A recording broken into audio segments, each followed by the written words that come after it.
Doctor साहब, diabetic के मरीजों के लिए रोटी बेहतर है या चावल? क्योंकि आप तो कुछ छुपाते नहीं। अच्छा जी, मैं बता रहा हूँ, डायबिटिक पेशेंट के लिए वीडियो बहुत ही अहम होने जा रही है। सुने और समझें। डायबिटीज़ के मरीजों के लिए रोटी बेहतर है या चावल? ये बहुत अहम सवाल अक्सर मुझसे पूछा जाता है। आओ इसको समझते हैं।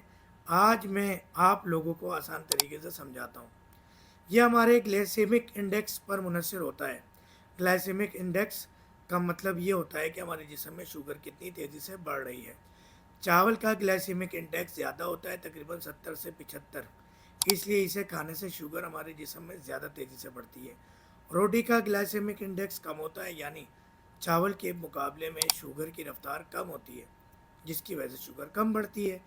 लेकिन याद रखें, सिर्फ ग्लाइसेमिक इंडेक्स पर ही शुगर मुकम्मल तौर पर डिपेंड नहीं करती, बल्कि एक चीज़ होती है ग्लाइसेमिक लोड, यानी तुमने अपने जिस्म में कितना बोझ डाल दिया। होल वेट पूरे गंदम की रोटी का ग्लाइसेमिक इंडेक्स कम होता है, तकरीबन 40 से 45। इसका मतलब है इसका मतलब ये है कि चावल के मुकाबले में इससे शुगर में कम उतार चढ़ाव आता है। इसलिए आम असूल क्या कहता है कि रोटी चावल से बेहतर है, लेकिन यहाँ एक ट्विस्ट है जो अक्सर लोग नहीं बताते, और मैं तो कुछ छुपाता नहीं। वो है मिकदार, क्वांटिटी।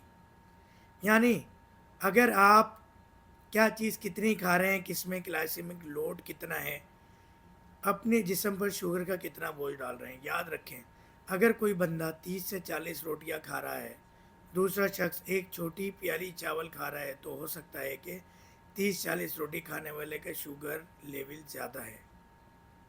इसलिए ज़ियाबतीज़ में असल मसला रोटी या चावल नहीं है, असल मसला ग्लाइसेमिक लोड है, यानी हम कितना खा रहे हैं।